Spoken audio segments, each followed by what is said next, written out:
It's the grandson of Right Thought. Welcome to the School of Marvelous Light. A brother of the little flock asked if I could elaborate on the phrase, faith without works is dead. And it's a great question. And I understand why you would ask me to elaborate on that, because me, myself, when I was younger in the faith, I often had questions about what that meant. And it really was so that I could perform it properly, Me being the way that I am with my personality, I like to do things right. And so it's no different with this. When I read that faith without works is dead, what does it mean exactly? I don't want to be doing something dead now. I want to be doing something living. I want to do something that matters, not something that's vain. I don't want to labor in vain. I want to do the valuable work, so I can get the valuable reward. I would say that's a wise worker. Well, let's go to the book of James and get some insight into this phrase. Faith without works is dead. The book of James, chapter 2. We'll start at verse 1.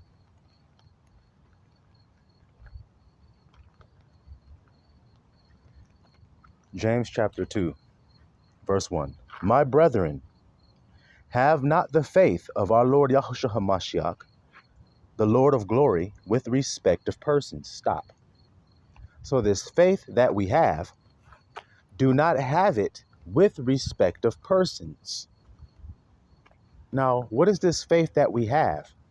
Well, the faith that we have is that if we do well to our neighbor, if we do good to our neighbor, then we will get the reward from Abba that everyone is looking for. We believe that if we do the royal law, which is to work no ill to your neighbor, but matter of fact, to love your neighbor as you love yourself. We believe that if we do that, then we will receive a reward. Well, there's no proof that you will receive a reward for doing that. You see it? Not in this world that you live in, because in this world you have tribulation. You see, and you must overcome in this world. But your reward is in the world to come, which is in the unseen. Your reward is in heaven. You see that there, little flock? And if you understood that heaven was within you and heaven was where your thoughts are, then you would understand that the blessing that you get from the Father are new thoughts, because receiving the new thoughts that you get causes you to become a new person. As a man thinketh in his heart, so is he. So he must receive the proper thoughts to be a proper being. I am, and then whatever comes after that is what's important. Well, the important things that you need to say after I am come from the Father. And he gives you those things as you perform his commandment. You perform his commandment, he gives you more thoughts. You see it?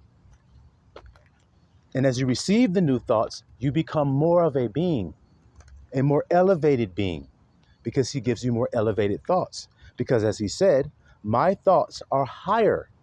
See that, little flock? So the thoughts of men fail in comparison to the thoughts of the Father, but yet no one searches after his thoughts as valuable. But we see that if a man seek ye first those thoughts, then everything else will be added to him. Because as a man thinks, so is he. So if he thinks the right thoughts, then everything that he needs will be magnetized to that being that he is. Don't you see it, little flock, how it works? And he sought it all by faith. And that's what we're describing here today. Because I describe something that takes place in the unseen world. Now, man is going to say, well, how can I physically see the evidence of what you're doing inside of yourself? That's the works of the faith. You understand? So let's continue in reading. But he says, don't do this with respect of persons, because if you do, you'll be judging like the old world and you'll be judging outward appearance. You see that, little flock? Let's get it.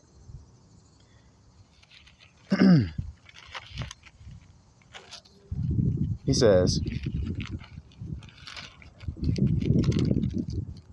verse 2, for if there come into your assembly a man with a gold ring in goodly apparel, and there come in also a poor man in vile raiment, stop. So do you see the two types of men he just described to you? A man wearing good apparel with a gold ring. So a rich man, rich looking man. And a poor man in some toe up looking clothes. See how he's using that to say what respect of persons is? Because, of course, many men have many different ideas of what respect of persons is. That's what we're reading right there is what it is. You see somebody that outwardly appears better than the other and you treat them better. Everyone knows that how it is in this world. If you're so-called physically unattractive or ugly, then people will go away from you. But if you're so-called physically attractive and look good, then people are going to be drawn to you. Even though you may physically appear ugly, but be beautiful on the inside. We all know this. Even though you may physically appear beautiful, but you're really a damn devil and evil and a witch on the inside. But look how people gravitate to the witch, not knowing that she is a witch because of the outward appearance. You see what I'm saying to you? So he says, don't do that. Verse 3, watch this.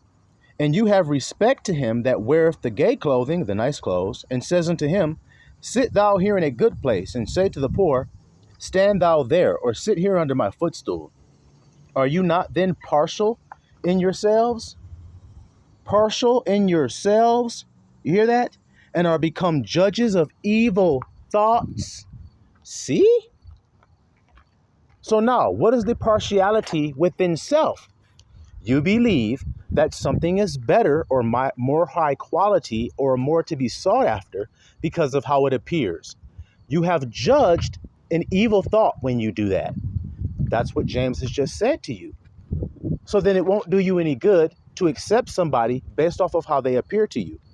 It would be better that you accepted them based off the status of their heart. You see it, little flock? All right. So he says, verse 5, hearken, my beloved brethren, hath not El chosen the poor of this world, rich in faith, and heirs of the kingdom, which he hath promised to them that love him? Stop. Did y'all hear that, little flock? So now he just told you, don't have partiality and don't believe that something is good because of how it look. Because Abba has chosen the poor of this world, has he not? So look at the world that you live in and look at how the poor people are treated in the world that you're living in. You see what I've been trying to tell you all, little flockulators. The poor on this earth are treated with disdain. They're out of sight, out of mind. They're treated like crap. They're stuffed down in the gutter and they're unheard. Their cries are unheard. Their pleas are unheard because no one cares for them. So then Abba says he would rise up a man whose name is the branch in the last days as an ensign to the people, and he will judge with equity for the poor. See how it connects like Legos? He's standing up for those people, the poor that are heirs. That's who I'm talking to. Look, the little flock belongs to who? So if the little flock belongs to the certain shepherd, then where are they going to end up? So then if I'm talking to them, then who am I talking to? Heirs. See what I'm trying to explain to you here, little flockulators? You see it? Not just anybody. I ain't just talking to anybody. I'm talking to the heirs of the kingdom. It says those are the poor of this world. He says he promised them the kingdom if you love him. So now, how do we prove we love God? I just told you earlier, it's our faith. We love our neighbor as we love ourselves. We treat our neighbor good. That's how we prove we love God, by loving our neighbor. That's how we prove it. And Abba says, if you love me and keep my commandments, then I will make my abode with you. We just discussed this on a video not too long ago, did we not, little flock? See how it's connecting like Legos? Because we Legos, logos, Legos, logos, Legos, logos. That means we connect the word. You see it there, little flock, like Legos. You see that there? He says, but you have despised the poor. See, I don't have to say it, even though I already did. What did he say? You have despised the poor. See? That's what I've been saying to you all. I keep saying people think they're going to get into the kingdom. They think they're going to be saved in the last days. How are you going to be saved if you despise the poor, which those are the inheritors of the kingdom you wish to be a part of? You're not loving your neighbor as yourself if you're hating the neighbors of the kingdom that go in with you. How are you part of the kingdom?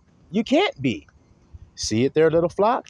You despise, he said. What kind of word is despise? A weak word or a strong one? That means y'all really don't like the poor, but they're the inheritors of the kingdom.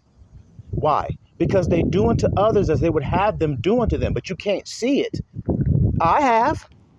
I've been on the street. Watch what I'm about to explain to you guys. I've been on the street, completely emaciated, okay? After doing a 40-day fast in the wilderness, I'm completely emaciated, damn near dead. And I asked a brother on the street for $1 to get something to eat, and he told me, can't help you. Meanwhile, he's washing his car, and he's putting quarters into the dispenser, whatever the hell you want to call it, into the change slot so that he can wash his car. But he can't help his emaciated brother who's in a terrible case. He can't help him, even with $1 he was asked about. So see how a man is considered less than that car that you're washing? You would rather spend your money to wash your car than to spend that money to help your brother maintain living. See? Why? Because of outward appearance, because of how I appeared outwardly. That's why. Or else, why does a man have no problem taking thousands of dollars and giving it to someone who is dressed nice, who has no need of anything, whose everything is taken care of? Why do you give them your money? Because, what did he just say? You have respect of persons. If a man has a goodly ring and costly apparel, you would rather give him your money. Now explain to me how that makes sense. Even though you see it happening all around you every day. Explain to me how it makes sense to do that. To bless someone who doesn't need to be blessed, but the one who actually needs it, you despise him. It's interesting how we're getting into this faith, and this is what we see. It always comes down to brotherly love, doesn't it? You know it do. So watch this. But you have despised the poor. Watch this. Do not rich men oppress you? Your boss, is he rich or poor? The CEO of the company that you work for, is he rich or is he a poor man? Now, does he decide when you have to go to work, when you get to go home, how many vacation days you get to take, how many sick days you get to take off, when you're going to get this benefits, and when this benefits are going to go live and active, and when is this going to happen, and when that's going to happen, and how much you can do this, and how much you can do that? That's called oppressing you. Oppression maketh a wise man mad. So the rich that oppress the wise makes him mad. Make him nuts, make him crazy. He can't handle being oppressed. He's too wise to be oppressed. You see that there, little flock? That's why a wise man increaseth sorrow as he increases his knowledge. You see? Hearken, my beloved brethren. Oh, I went back. But you have despised the poor. Do not rich men oppress you and draw you before the judgment seat, take you to court? Yes, they do. See it?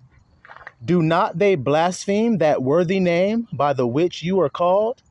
Don't they blaspheme I am? Saying that they are something over you? When Yahusha said, you have no power over me, but people try to lord it over you and say, you have to do this because I have the authority to tell you to do it.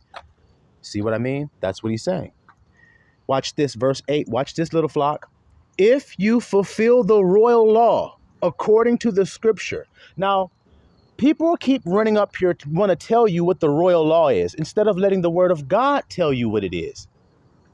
We're going to let the word of God tell us what the royal law is. You see how it's called the royal law? Why? Because that is the law given by a king and a priest. Moses, though he was a high priest, was not a king. In order to be a king, you must descend from the line of Judah. That's why I tell you all, do you pay attention to this lawgiver from Judah or only the lawgiver from from Levi? Which one do you listen to? And then people say, we listen to Moses. And then Yahusha himself said, Moses will be your accuser, the one in whom you trust. He's going to be the one to tell you you didn't actually do what you thought you did. See that there, little flockulators? Ain't that interesting? It says that people, when they read Moses, they have a veil upon their eyes. While we're on this subject, people are all in their pride, thinking they understand Moses without understanding Yahusha. Well, you can't. You can't fulfill Moses without Yahusha. Can you? If you could, how come he had to come do it for you? If you could. Oh boy. Mm-hmm. Mm-hmm. Yeah. Okay. Back to the word here. Do not rich men oppress you and draw you before the judgment seats? Okay, verse 8. If you fulfill the royal law according to the scripture, thou shalt love thy neighbor as thyself, you do well. Stop. So if I tell you to love your neighbor as yourself and I stop at the end of saying that, have I told this person something well or have I told them something unwell? I know what you gotta say. But I do know niggas like to squirm and try to get out of some shit. Well, this is some shit you can't get up out of. You see it there? The royal law is that you love one another as you love yourself. And you will do well if you do that. Is it hard to be understood, little flock? Did I add any more things after that? Or did I say, love your neighbor as yourself?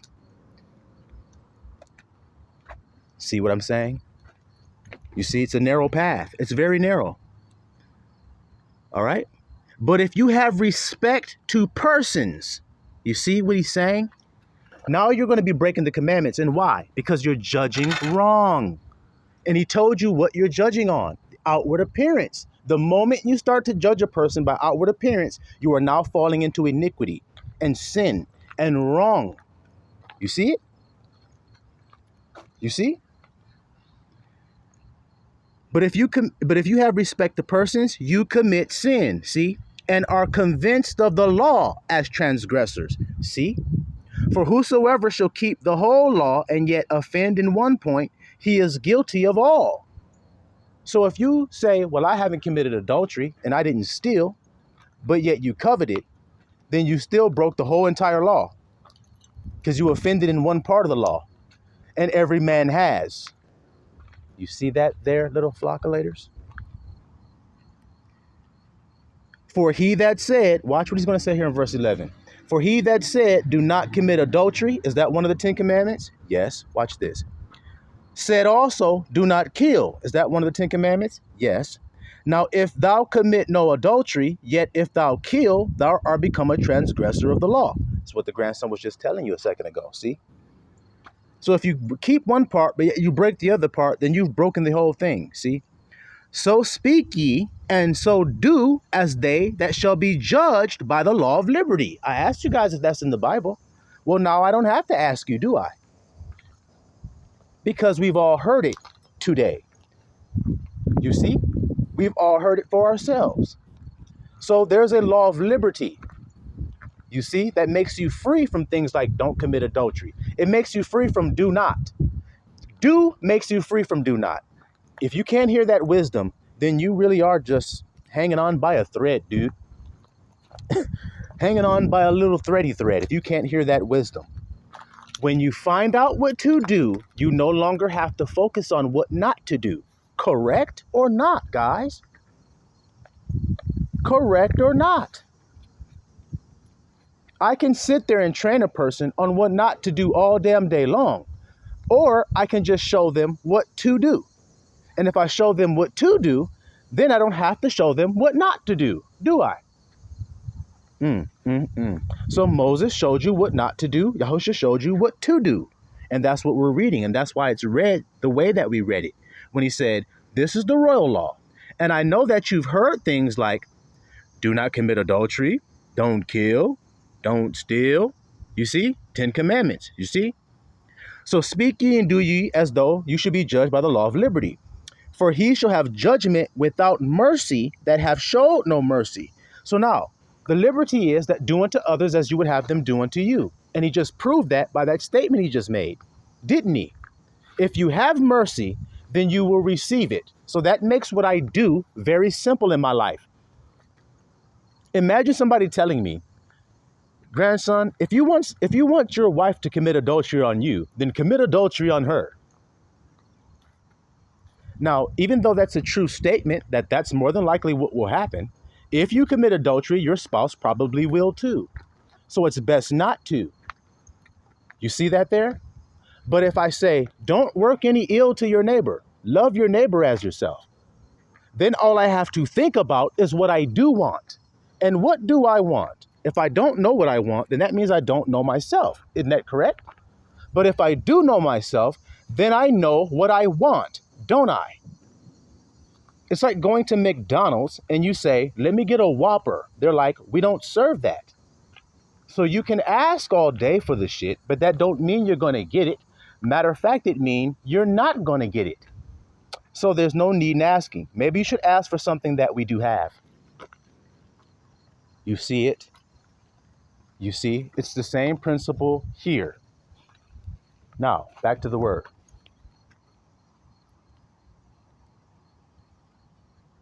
For he shall have judgment without mercy that hath showed no mercy. And mercy rejoices against judgment, don't it? When you got your kid and you said, who broke this table, this glass table? And your kid's looking at you and they're scared to tell you because they think they're going to get a whooping. Watch this. And then you say, just be honest and tell me the truth. If you tell me the truth, then I won't be upset. But if you lie, I'm going to be upset. Did you break it? And they say, yes, I broke it, Dad. And then you say, okay, I'm going to give you mercy this time, son. I'm not going to be upset with you. But next time, watch what you're doing, because this is what happens when you don't watch. So pay attention next time. Now go on and go play. Your son is not even going to walk off and just go play. He's going to walk off joyfully and skip off to go play. Why? Because mercy rejoices against judgment. Isn't it easy to understand that? Ain't it? That's right, because we make it plain over here. We ain't trying to make it fanciful. We make it right there where you can look at your own life and see it. That's what we do when we care about people. See? Watch this. What does it profit, my brothers, though a man say he have faith and have not works? Can faith save him? So now he's saying this right after saying, he who hath showed no mercy will receive no mercy. So watch what I'm about to tell you, little flock. The faithful man that does not walk by sight, but knows that the invisible is what's important, knows that if he gives mercy to a person according to that promise, then he will receive mercy from God. So he's not thinking about that person anymore. He automatically gives mercy. And why? Because he automatically wants to receive it before the Father. Because that's what he just read right there. So what will be the works that will line up with the faith that he has? Watch it, little flock. Let's flocculate on these niggas. Show them that we know something. Show them that we know something. Even though some of us may be a little dirty, might have a little dirt under our fingernails because we've been grinding in the streets. Some of us might have some dirty shoes on, but we grew up with dirty shoes on. So it ain't no discount. It ain't no shame for us because we understand that the flesh is temporal. And these shoes that I got on, another man may wear, or he might throw them in the trash can. These pants I got on, another man may wear, or he may throw them in the trash can, but all is vanity and vexation of spirit. So we focus on the spiritual side of things. And look what we reap when we focus on spiritual things, because the spiritually minded man is led by the Spirit and he cannot sin. But he who is led by the flesh, oh, he can't help but sin, can he? Y'all hear that today, little flock? So let's keep going. Let's keep going. All right. Watch this. If a brother or sister be naked and destitute of daily food, and one of you say unto them, depart in peace, be warmed, filled, notwithstanding you give them not those things which are needful to the body, what doth it profit? That's easy to be understood. So you see a man on the street starving, and he's like, brother, help me get some food. And you say, oh, brother, be warmed, be filled.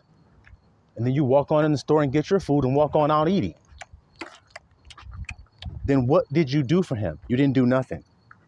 Now, how does that translate to your personal life? That example he just gave us. Watch how the wisdom that's going to work here is going to work. Watch. When you think a thought of yourself and you say, I am this thing, whatever it is, you're saying this because you would like to change your circumstance that you're in. For instance, if you're poor, let the poor man say, I am rich. Let the weak man say, I am strong. You see it? So he can change his circumstances, because as a man thinketh, so is he. We always got to throw that in there a little bit. Make sure we remind you. So now, if you say the words in your mind, I am strong, but you don't feel as though you are. In other words, you don't actually believe that. You're just saying it. Then you don't actually have anything, because that's faith without works. So then what would be the work that you have to do? To believe. This is the same guy we're reading right now that says you have not because you ask not. And when you do ask, you ask so that you may consume it upon your lust. You ask amiss. See, they're little flockulators. You see? Consume on your lust means for selfish ambition, for selfish reasons is why you want it. You should want it for brotherly love reasons. It's okay to say, Abba, grant me with resources and wealth. Why is the question. I told you guys, what and why is your job? When and how is Abba's job? Learn that wisdom because it's forever wisdom. It don't depreciate and it doesn't go down in value. It's something that you need to know always. What is that again? The what you want and why you want it is your job to tell the Father. When you get it and how you get it is the Father's job. You see it today, little flock? You see? Even so, verse 17, if it hath not works, faith, if it hath not works, is dead, being alone. The man laying in the bed cannot produce a child because there's no woman in the bed with him. He's laying in the bed alone. So he can ejaculate. He can bust all kind of nuts, all he wants on that bed. If we don't have a woman with a womb there, then you won't produce any result. It's dead. See how the wisdom is rolling. That's how you know you're on the right track. That's how you know the spirit that you need to be listening to is the spirit that's speaking. Like I said, little flock of ladies. So a man can't produce a child on his own. He needs his woman in there. So what does that mean? According to the grandson's doctrine he teaches you, which is man is thought, woman is feeling. Go back to what the grandson said in the beginning of this. If you think a thought, but you don't feel as though it is, which means you don't believe it, then you haven't done it. See, thought, man, feeling, woman. Do you see how it connects to that bed I told you about with that man laying there without no woman? He'll never have a child. But the moment the feeling comes in and says, oh, yeah, I like that thought. Ooh, yeah, that thought is real. That's called ask believing. Now you believe what you ask. Now it will happen.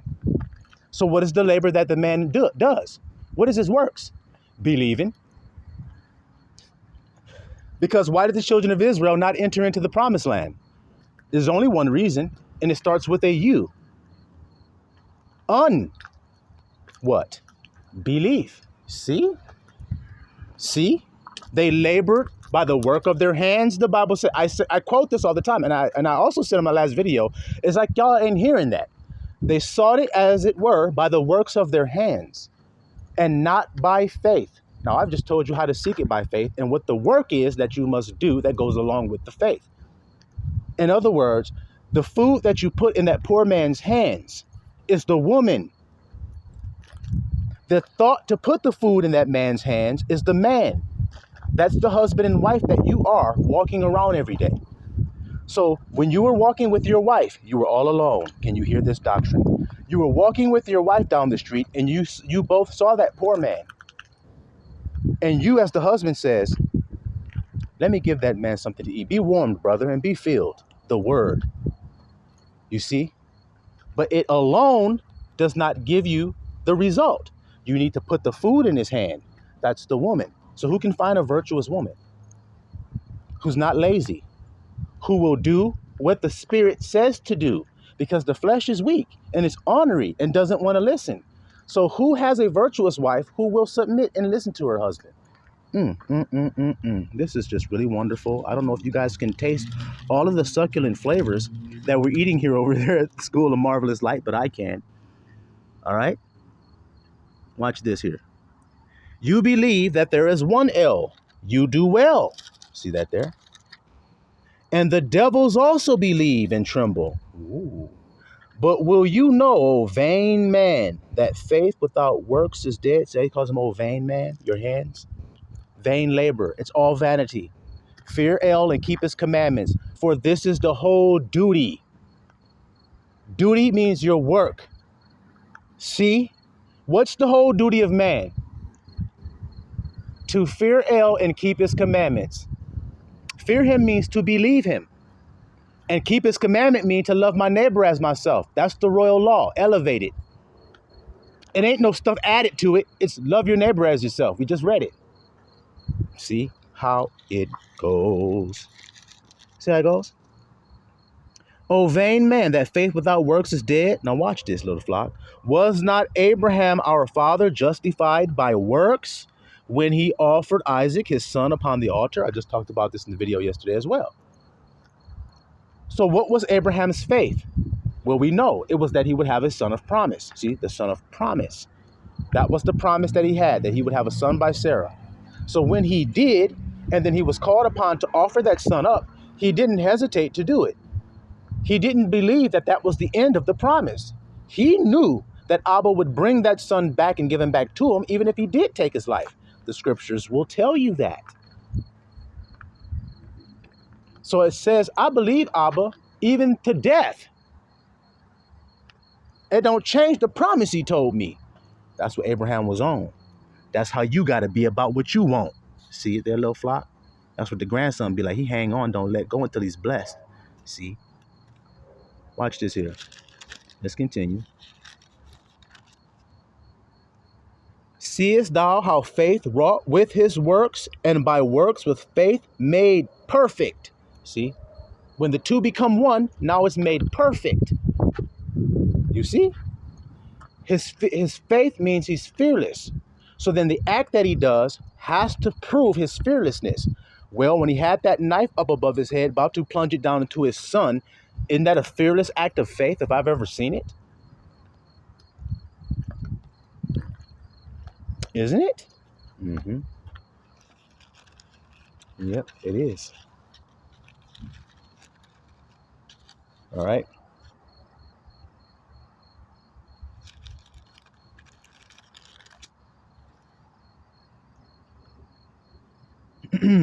And the scripture was fulfilled, which saith, Abraham believed God. I told you what believe means. And it was imputed unto him for righteousness. So the male and the female came one in him. And it was counted unto him for thinking right, righteousness. So what happened to the grandson of right thought? Hear the message that I'm saying? Thoughts and feelings are the man and the woman within you, and they must become one again in order for you to be righteous. The grandson of righteousness happens to be telling you all that, and you think this isn't God doing this? You think I'm making this up? Really? The accuracy is too astounding to make it up. I would have to be a badass to come up with this and to play around deceitfully with the Bible to make it so. You guys think I'm that good? Y'all think I'm that smart? Shit, I'm flattered. I didn't know you guys thought that about me. Shit. But in reality, it's Abba that has us all flabbergasted about the accuracy of what he does. You see there, little flock? That's the right way to think. He's not double-minded. He is married within himself. And what did that do? It imputed unto him for righteousness, and he was called the friend of love. See? Do you see? Nah. You see then? See how I'm saying you see? He said it too. James like, you see? Then how that by works a man is justified, and not by faith only, not by the man only, but by the man and the woman. Because that's the way it was in the beginning. Male and female created he them and called their name Adam. So explain that, what that means to everybody without using the grandson of right thoughts doctrine that belonged to him. Try to do it. But watch when I do it. Male and female created he you, which is your thoughts and your feelings. And he called their name Adam, and they were one. But along the path, your feelings went astray and got deceived with an enticement. As R. Kelly says, my mind is telling me no, but my body is telling me yes. So your feelings are telling you yes, but your mind is telling you no. So the husband in you was not deceived, which is your thoughts. It is your woman that was deceived, which is your feelings. Now, I need you all to look at your own life and tell me, did you ever reach out your hand to take something that maybe didn't belong to you because of how you felt about that thing? Did you ever do something in your life based off of feelings and then you went back and said, I knew better, that I shouldn't have done that? If you do something and you know better, that represents duality. He said male and female created him and called their name Adam. And that's what it was in the beginning. And I told you how you became separated. Your feelings were deceived. And now your feelings have felt something new. So though it's not good for you, it still wants it. That's your wife. But your husband knows better and says, but that ain't good to keep on indulging in that sin. Now you have a divided house, and you will continue to stay divided until they reconcile and make peace and become one again within you. And once you do that, you are now called righteous, like the grandson is.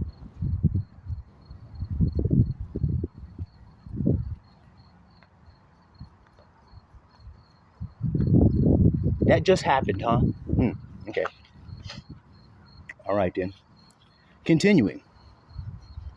Likewise, also was Rahab the harlot justified by works when she had received the messengers and had sent them out another way. Stop. So what did Rahab do, little flock, for y'all who don't know?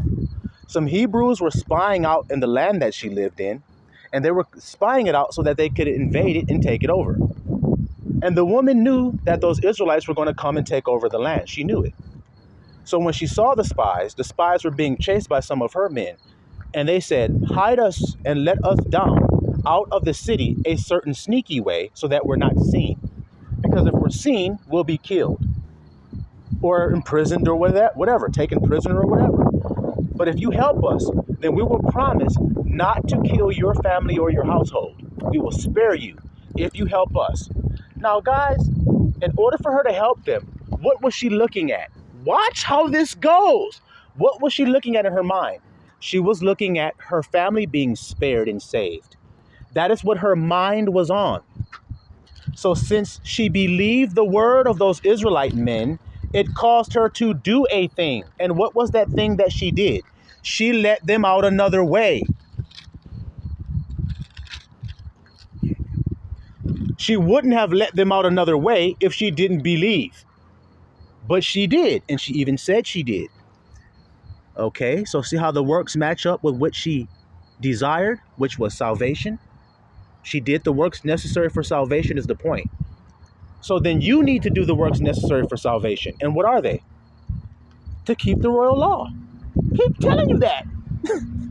But that seems so offensive to people that love to do hard work with their hands. They stumble at it. You see, they stumble at the work that it take. Rahab didn't stumble, neither did Abraham. You see that there? 26, for as the body without the spirit is dead, so also faith without works is dead also. So the body without the spirit is dead. You ever seen a nigga laying up there in a casket at a funeral? You see the body, but you don't see no spirit animating it. That's what he's trying to tell you about the thought that you have. I am safe, but meanwhile, you're panicking on the inside. So you're saying a word. In other words, I see your body laying there, but it's not animated by anything. Y'all see that little flop? It's not actually animated. Got to run and go get my pages. That's blowing up the street, y'all. Oh, man, it's crazy. My Bible fell down and all my pages ripped out, blown up the block. It's just crazy. Now, when I find this page, I'm going to have to read what it's saying on it, y'all. Got me chasing it all the way up the street. This is nuts. Look at this.